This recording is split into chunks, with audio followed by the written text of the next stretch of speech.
Right, good evening everybody and welcome to our next class.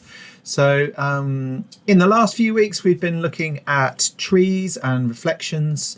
In our lessons we've done lots of drawing, as you know, and we also tried some watercolour last week with trees again. So this week what I thought we'd do is we would move maybe and look at some animals and birds and things like that, and reflections combined. So I've collected a number of photographs from the internet which we can work from today. So the first part of this will be obviously drawing the picture out. Whether you choose to use a grid or you choose to draw it freehand is up to you. Tonight I'm going to be painting a heron using watercolor, and I've already sketched it out, and I didn't use a grid for it. I just sort of drew it straight out and everything. So we looked at different techniques to help you get started. One of them being, you know, making a wash. Another one being wet on wet technique, where the colors will sort of bleed or even blend into each other and combine. And the other really good one was where you can lift the paint off of the surface of the paper to create highlights, and then gradually build and layer up your color to create something with some really good three-dimensional qualities or depth and form. So we're going to continue experimenting with these techniques. I've got one or two other little things to show you before we get started. But it was certainly a lot of fun last week, and we're going to carry on and get a bit more of that fun, hopefully. Okay, right, we'll go over to the wall. So here are the pictures that I worked with you on last week. So I supplied the outline of the tree so that you could actually trace it or print it out onto some thicker paper and start to work with it straight away, so you didn't have to do as much drawing last week. And then I divide in the center there, I divided the piece of the drawing, by doing a wash at the top, and in the middle I did the wet on wet technique with a greeny yellow and sort of a bluey green, and I let those colors blend. Now before, and then at the bottom I just did a plain brown wash under there. So, but what I started by doing is lifting that color out of the background to create these highlights. So particularly where, if you look at the photograph, you see it's very bright in the background. So we've got this lovely sense of atmospheric perspective in there, which is what I've applied onto this tree. Now, clearly I did a lot more on that last week, so I'll have a little reminder of that too in a second. And then we'll get started on doing some new work as well, if you're ready. If you're not ready, you can carry on painting and everything, the tree that we did this week. Okay, so let's just have a look here. Oh, they're my examples. So these were some examples of some different paintings that I found, but I showed you last week. So now some of them, the one on the right particularly, has got, I believe, some salt sort of effects on there. And another technique, which is at the bottom of the tree on the right, it's got this kind of really interesting patterning on it, which you can see a lot on the trunk. So apparently that's called cauliflowering. So that's adding clean water onto the paint so that the clean water spreads the ink out to the edges of where that water is, and you get these really nice effects on there as well. What was particularly interesting, of course, is the way that the colours have been layered onto each other and so forth. So let's have a look at what else I've got here. Oh, there's that lovely bird that Sheila has chosen. She's shouting out now. She's shouting out. Right. And we've also got this kingfisher diving in for a fish that has come to the surface. And the one that I've chosen is this beautiful heron, all of which have got some form of reflection and water with them as well. All right, so as I mentioned, I've started to draw the heron out and begun to, I've added a wash and started to remove some of the paint on there as well. But I'm going to show you a few other techniques this evening as well that I discovered, which are quite good. So we'll just go over to the desk and have a quick look at this tree, and then I'll show you those.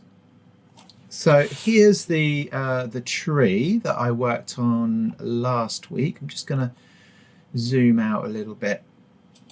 There we go. Right, so from last lesson you can see, or from the beginning of last lesson, you can see I've developed it quite a bit.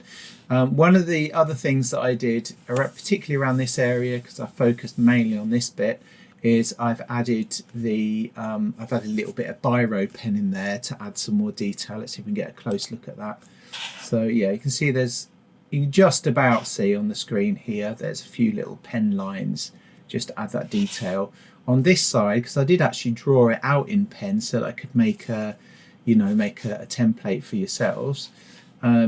Normally I might not have done this, I might have just done a pencil line, but for this particular piece I've used a biro just to do the outlines at the beginning. And here you can see a little bit of the cauliflowering. So obviously the paint surface itself was white, and then I painted clean water back over the top, and it started to push out at the edges to get this really lovely and natural sort of effect. At the top we use dry brushing techniques to get all the little sort of lines and things of colour, but I've worked over it a bit since then. And then down here, particularly at the bottom, you can see how I've layered the different colours on top of each other. So remember, the whole thing is a gradual process. So I've started with lifting colours off of the surface while they were still wet, particularly when I did this background area, and then I gradually started to add slightly darker layers of colour and built those up. And one other little thing around here, this area of the tree, as you can see in the photo, was a little bit darker, I felt, over the whole area, but I still wanted some of that detail in there, so I did a very light wash of blue over the top of the whole thing, even after I've done all the layers. And then I've got multiple layers of different greens with a dry brushing technique here. So, you know, not wetting the paper first, but literally dry brushing on the top, letting it dry again, and then doing more dry brushing over that. So you end up building up these nice layers and things. And at the back here, in the photo, it's actually quite bluey, isn't it? And so what I've done is I've kept to these faded blues and faded greens in there to sort of give it that sense of space as well.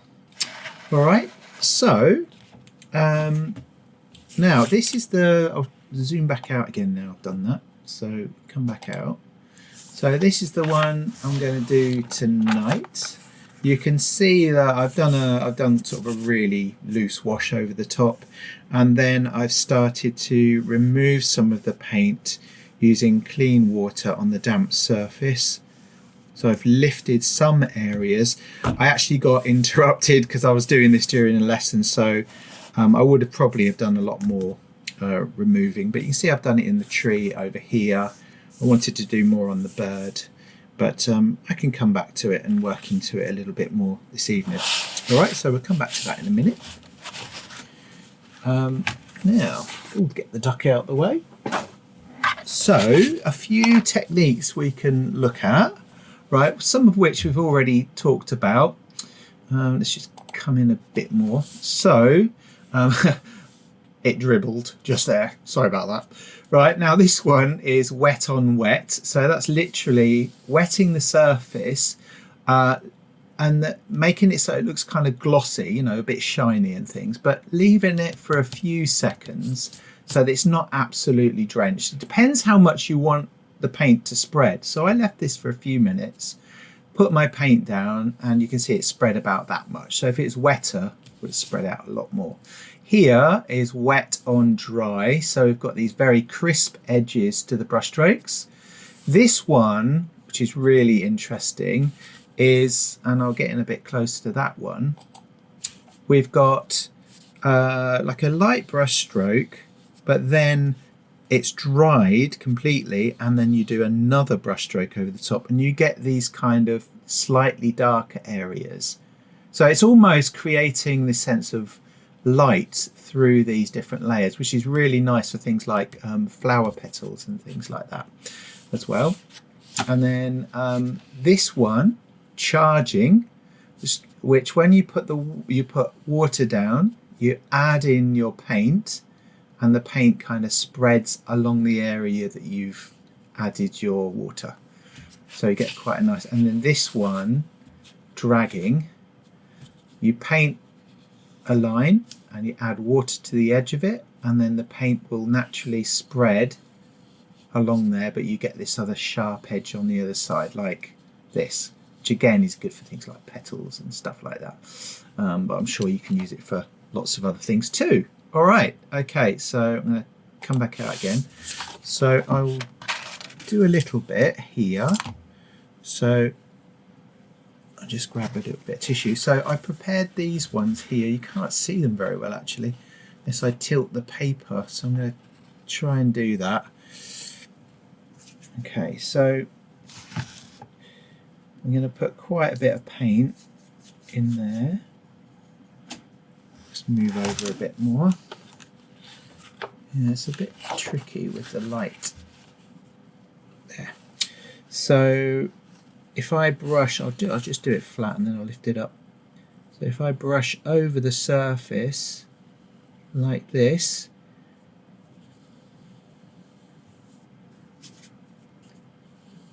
I'll lift it up so you can see. So you get the colours kind of mixing together, and you can use different colours and mix those together as well. So say you've got a blue and a yellow, and you do brush strokes like this over the top of each other, you'll get a mix of colours, which we can look a bit more into. But this is called glazing. So you're basically doing one glaze of colour and then applying another glaze back over the top.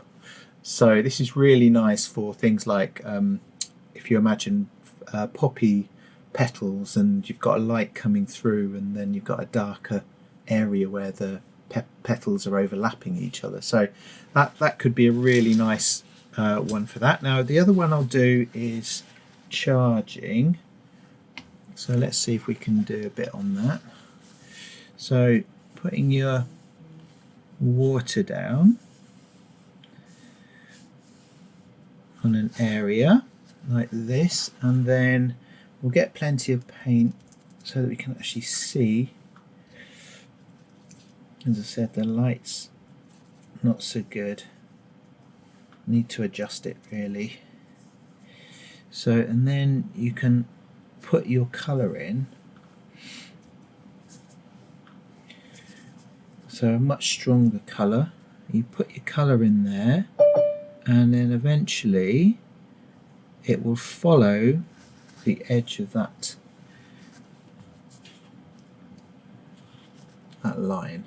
You see it spreading along where I put the paint, only because I've tipped it up a little bit. Actually looks a bit dark on the screen there. Let me just see if I can move over. Yeah, so the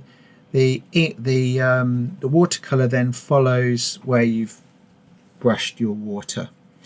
So let's do another one.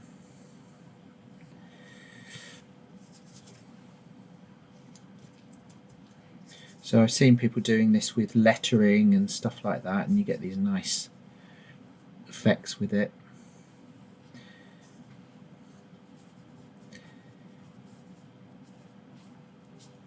But it's kind of controlling where that organic sort of natural effect goes to on there.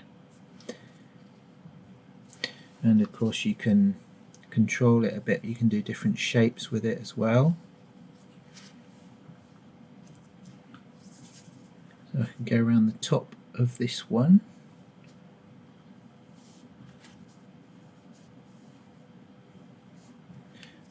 and then that paint will spread along the bottom into that shape. Okay, and the dragging one I think is really nice as well. So with this one you get quite a strong paint.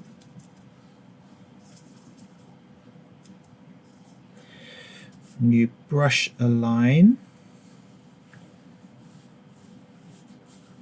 I'll just do a line like that across there. And then you get yourself a bit of cleaner water, or clean water, and you just go along the bottom like this. And where you paint the clean water, obviously your paint's going to go. So you can get a nice crisp edge and make it bleed out. So you've got the crisp edge on one side and the bleeding out area, or the blending sort of natural feeling area on the other, like that. Oh, sorry, there we go, there we are. Sorry, it's a bit, yeah, it's just the lighting in here, but need to have a look at that. But there you go. So there's 3 new techniques, and the other ones obviously that I've already shown you are the wet on wet. So let's do that. So as I mentioned before, if you have it really wet, it's going to spread out a lot.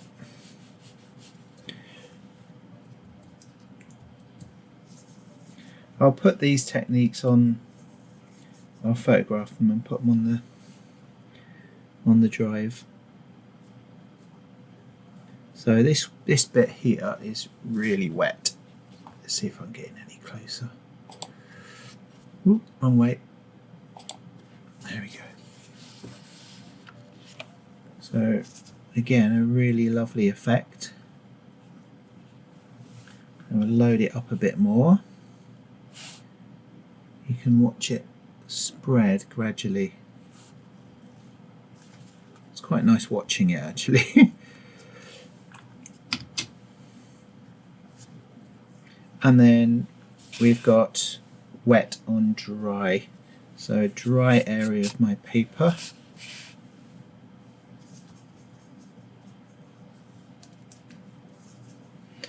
We can use for making crisper lines of colour or marks, like I did last week.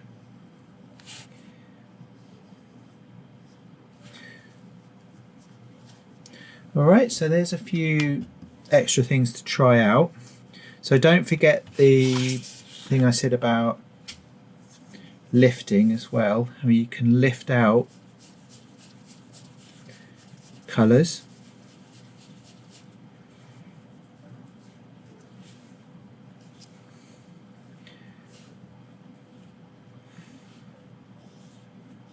By brushing over with a damp brush, you can draw into your colour as well.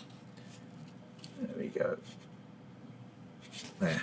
Alright, so I'm going to be working a little bit more tonight. Well, I'm going to work on this, which is this heron just here. Just come back out again. I'll see if I can turn the exposure down a little bit on here. I can never see it.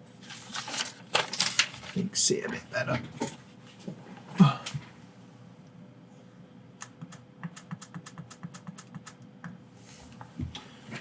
It's just so bright.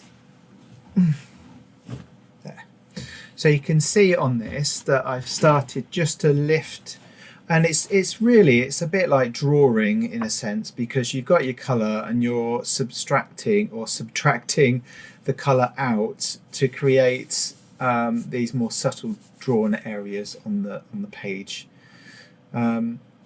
And last week we talked a bit about special brushes you can get, and I keep forgetting what the name of this brush was because it's got an unusual name. What's it called? I'll find it out in a few minutes and I'll let you know. But I haven't got one of these brushes, but I'm going to get one. And it's basically used for this lifting technique that we looked at last week. No, I can't. That's it. I've remembered. How about that? It's called an eradicator brush. And I think, Sheila, you mentioned you had a special brush last week, didn't you? So, yeah.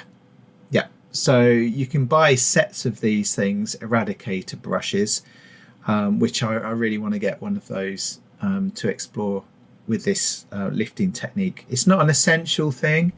You know, you can still do the lifting technique, but apparently a watercolor artist that I spoke to last weekend recommended it. So eradicator brushes, that's the thing to look out for.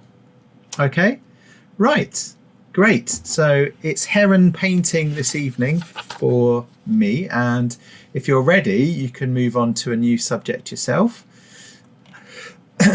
Or if you need some help with the one that you're already doing, please let me know and I will talk to you about it.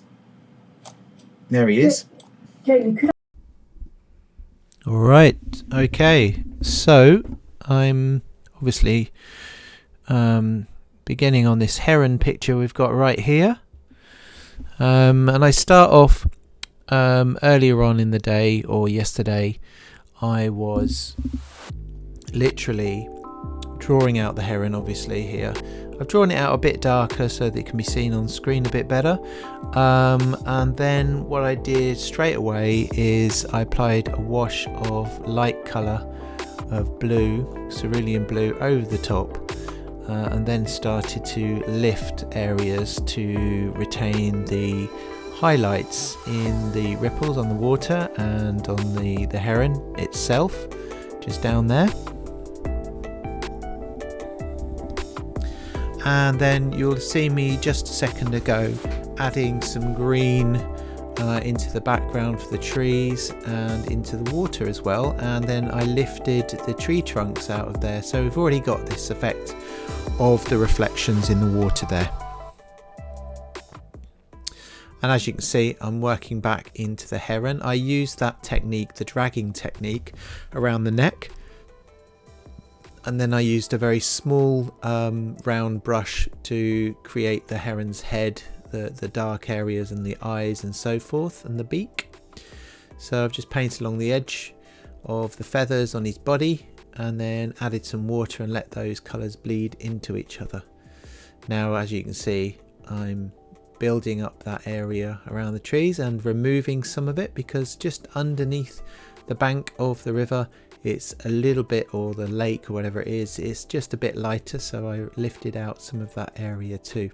So as you can see, one thing that makes the heron stand out is the darkness just behind its back there. So I decided just to gradually layer in some of that darkness in there. I don't quite get to the end of building up these layers by the end of the night, but you can see how it's starting to work in here as well. And after I put that little bit of green on the water there, I've then lifted again some more reflections too. So unfortunately the lighting again made the top area of the picture sort of white out a little bit really, but we can still see the majority of what I'm doing here this evening. So in a way I'm glazing back over the top some of the different leaves and so forth, so you get a little bit of that colour coming through from underneath and we get the darker colour on top obviously.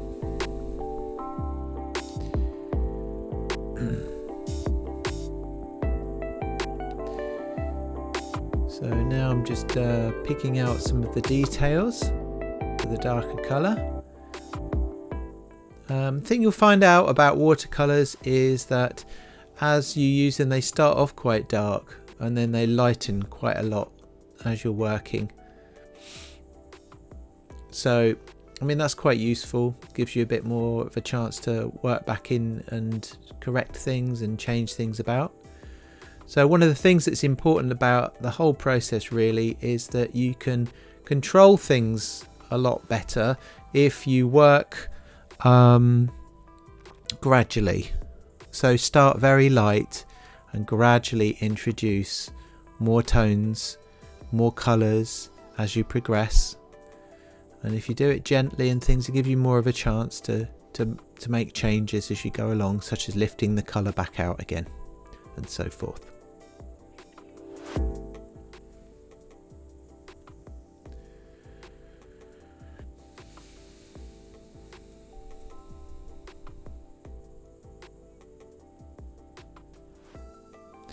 So here we go back in again with another layer of the darker colour, and the same on the body.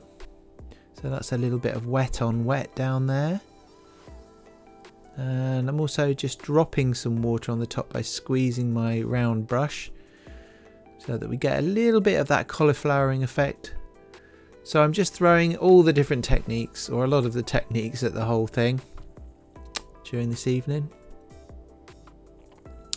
Now I'm lifting some of the colours back out again to get some of the details subtly sort of added in. And here I just decide I'm going to have a little play around again with the cauliflowering. I quite like that effect as well.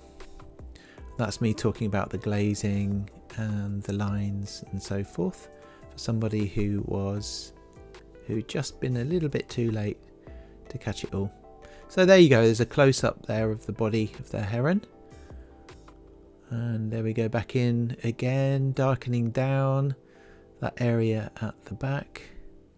So one thing that is important to think about when you're painting these, or painting anything really, is where do you want the eye to lead? Where do you want to be led in the painting? Where do you want the viewer to go when they look at your picture? So in this case, we've got these lovely dark areas around the heron and his body, and then we've got the details inside of his head, and then towards the back it's much kind of fainter, so those details don't necessarily stand right out and in your face at the back there. They're kind of soft, aren't they? So they create a bit of atmosphere, whereas the strong detail draws our attention first within a picture. So in other words, you can use your colours and your tone and shadow to enhance areas and get the viewer to look at those details which you feel are most interesting in the image, and create a composition. Even from a photograph that you've chosen, you can choose what you want to do with it. So I notice there's a bit of tone in this blue just around his head there.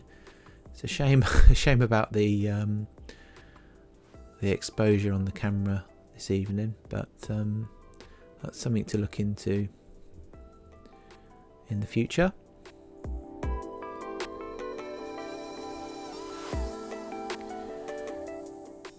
So the painting's developing along quite nicely and gradually here.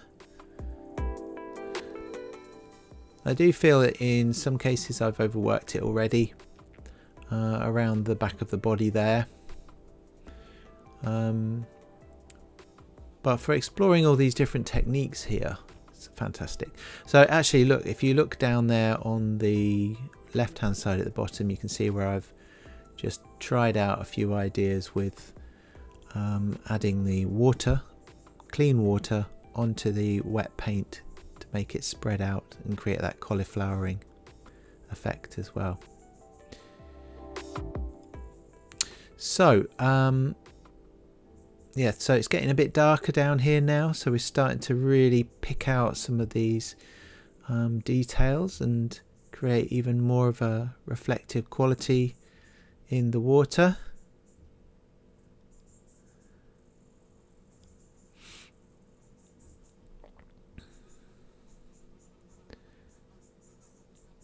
So a lot of the time, remember that, if you let areas dry a little bit before you work into them, then you can create these, you can get that much more of a layered effect with your work too.